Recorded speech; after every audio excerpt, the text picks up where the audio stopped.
Por lo general, el maná que existía en un mundo afectaría a los habitantes según su entorno, dándoles ventajas sobre cualquier tema general de su mundo. Los mundos desérticos tenían una gran cantidad de magos de agua. Los habitantes de los mundos de agua se especializaban principalmente en magia de viento. Y aquellos que vivían en mundos áridos comúnmente tenían una mayor vitalidad y habilidades físicas, como la resistencia y sentidos mejorados para garantizar que pudieran sobrevivir. Estos fueron solo por nombrar algunos. Pero el hecho de que un mundo se especializara en cierto tipo de magia no significaba que todos se vieran afectados por el maná de la misma manera.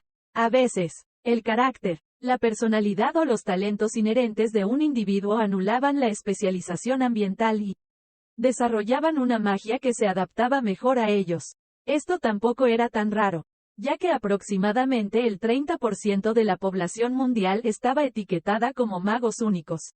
Y debido a que su poder generalmente estaba ligado a sus rasgos más fuertes, experimentaron un crecimiento acelerado y destreza a la hora de controlar su maná en comparación con la mayoría de la población. La mayoría de las veces se convertían en figuras influyentes de sus mundos y, cuando subían a las estrellas, se convertía en un motivo de orgullo comparar y competir con los magos únicos de otros mundos. En su mayor parte, estas competiciones fueron amistosas, pero, por supuesto, hubo quienes llevaron las cosas demasiado lejos y llevaron a la guerra. Pero estos nunca duraron mucho. No porque las partes pudieran llegar a acuerdos o quisieran arreglar las cosas pacíficamente, sino porque demasiados magos únicos morirían si duraran más de unos pocos años. Ninguna raza quería perder a sus genios mágicos, incluso si no eran extremadamente raros. Seguían siendo una minoría muy valorada y, aunque el resto de la población también podía usar la magia, sus dones eran principalmente de utilidad, no de combate, pero había una magia rara. Tan raro que quizás solo un 1% de la población mundial pueda mostrar aptitud para ello. Magia curativa. Estos magos trascendieron la clasificación de únicos y fueron universalmente conocidos como los benditos, plebeyo, nobleza, hombre, mujer, escritor, herrero, profesor, analfabeto, no importaba quiénes fueran, qué hicieran o qué tan educados fueran. Si alguien mostraba incluso un atisbo de promesa en la magia curativa, él y cualquier familia que pudiera tener eran inmediatamente puestos bajo la protección y el cuidado de los gobernantes de su mundo. Se convertirían en santos a los ojos de cualquiera que conociera sus dones y disfrutarían del lujo y el respeto en cualquier mundo que visitaran, sin importar si estaba gobernado por amigos o enemigos. Esto se debía a que una civilización estaría dispuesta a luchar hasta casi la extinción si uno de sus bles resultaba herido o, Dios no lo quiera, moría. Ninguna raza, por fuerte que fuera, tendría la confianza para ir a la guerra con un enemigo al que no le importaba si vivía o moría, siempre y cuando sus enemigos murieran con ellos. De modo que los curanderos eran intocables, lo que conducía a la arrogancia y al ego, pero tenían derecho a estar orgullosos. Eran los bienaventurados y no había otros como ellos, hasta que los humanos finalmente lograron llegar al espacio. Cuando la humanidad abandonó su mundo privado de maná y se dirigió hacia las estrellas, ocurrió un evento que sacudió al resto de la galaxia hasta su núcleo. Al entrar al espacio abundantemente rico en maná fuera de su sistema solar, el maná reaccionó casi violentamente al entrar en contacto con sus células. Trataba la ausencia de magia dentro de los humanos casi como una lesión o enfermedad y se derramaba sin cesar sobre ellos en un intento de curarlos. Dejar su sistema parecía haber actuado como atravesar una barrera invisible, ya que una vez que los humanos a bordo experimentaron maná por primera vez, se filtró en el sistema, abriéndose paso lentamente hasta llegar a la Tierra, al encontrar la misma condición presente en los habitantes de allí, y prevalecer sobre los rasgos personales y los factores ambientales debido a la urgencia percibida de arreglar a la humanidad. Por primera vez en la historia registrada, cada miembro de una especie recibió la misma afinidad mágica. Toda una raza de beatos. No solo eso, sino que debido a que el maná había reaccionado tan fuertemente a la ausencia de magia en las células humanas, esencialmente las había llenado hasta desbordar, rompiendo las creencias previamente mantenidas de que había un cierto límite de maná que una sola persona podía contener. El mana brotaba de los humanos en oleadas solo para ser reabsorbido en ellos una y otra vez como un reactor que de alguna manera tomaría la energía que generaba de regreso a sí mismo como combustible infinito y autosostenible. Instantáneamente la humanidad se convirtió en las razas más terroríficas de la galaxia. A pesar de su juventud e inexperiencia, no había ninguna especie que deseara ir a la guerra con la humanidad. Esto no se debía solo a que no faltaban razas que no querían hacerse amigas de toda una raza de sanadores, sino a la forma en que funcionaba su magia.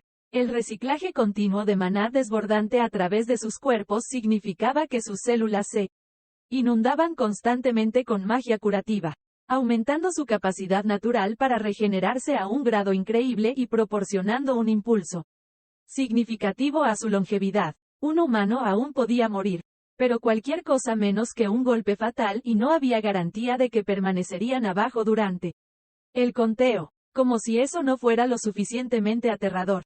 Incluso antes de ganar maná, los humanos tenían un historial de llevar sus cuerpos más allá de sus límites hasta el punto de que, a cambio de breves ráfagas de fuerza y resistencia aparentemente imposibles, podían terminar lisiándose cuando los efectos desaparecían. Apagado. Pero ahora era como si se hubiera eliminado su limitador. Como si esta magia realmente siempre estuviera destinada a ellos, porque ahora podían esforzarse aún más sin temer que sus cuerpos no pudieran resistir la reacción. Si los humanos estuvieran dispuestos a esforzarse más allá del punto de ruptura literal en tiempos de desesperación y enojo, cuando sus propias vidas podrían ser el costo. ¿Hasta dónde estarían dispuestos a llegar ahora que romperse a sí mismos era poco más que un efecto secundario temporal? Efecto, pero, ¿cómo llegaría a considerarse la norma entre los humanos? Siempre había una desventaja. Su capacidad de agresión y violencia solo se veía contrarrestada por la ilimitada compasión y adaptabilidad. Se aceptaba que había límites para la curación, enfermedades y condiciones que la magia curativa no podía solucionar, o que era solo una medida temporal. Pero los médicos humanos, que se habían entrenado toda su vida para sacar a las personas del borde de la muerte con nada más que sus propias manos, ahora tenían magia. Combinaron técnicas y tratamientos médicos con magia para realizar operaciones que antes eran teóricas o completamente imposibles. El resto de la galaxia tenía médicos. Por supuesto, solo había un puñado de sanadores en cada raza y no podían curar a todos. Pero eran tan limitados como solían ser los humanos. Si se descubría que uno era un sanador, entonces estaba preparado para el resto de sus vidas. Tenía un trabajo y era usar su magia. No necesitaban aprender a hacer nada más debido a su ya milagroso poder. ¿Por qué un sanador aprendería técnicas médicas cuando su poder era suficiente para la mayoría de las situaciones? ¿Por qué pondrían tanto esfuerzo y tiempo en algo que rara vez usarían o posiblemente nunca usarían? La dependencia de su magia se convirtió en su muleta. Pero los humanos siempre buscaban mezclar y combinar sus talentos, encontrando formas poco ortodoxas de resolver lo irresoluble incluso antes de saber que la magia realmente existía. Ahora los médicos podrían salvar a pacientes condenados. Los exploradores podrían enfrentarse a los entornos más duros y desconocidos, y los soldados podrían mantener la línea por mucho más tiempo. No cayeron en la misma trampa de altivez y presunción que tenían sus homólogos, porque todos tenían este don extraordinario, no solo unos pocos. Para la humanidad, hacer que todos fueran especiales de la misma manera no los hacía iguales o menos especiales en general. Todos fueron excepcionalmente especiales en la forma en que eligieron utilizar su don compartido. Fueron sus propios razonamientos y deseos los que moldearon cómo querían usarlo para ellos y quienes los rodeaban. Eso era lo que los hacía especiales. Mientras que otras razas podrían haber visto esto como la cima de su civilización y estar satisfechas consigo mismas. El apetito insaciable de la humanidad por más los impulsó hacia adelante y hacia arriba en busca de nuevos picos que escalar y nuevos límites que superar. Más lugares para explorar, más tiempo para vivir, más conocimientos para aprender. No había nada tan grandioso, ni siquiera esta poderosa magia que era la envidia y el deseo de innumerables especies, que pudiera hacer que la humanidad se olvidara de seguir adelante. Y quizás por eso, de todas las razas de la galaxia, Los humanos son sanadores.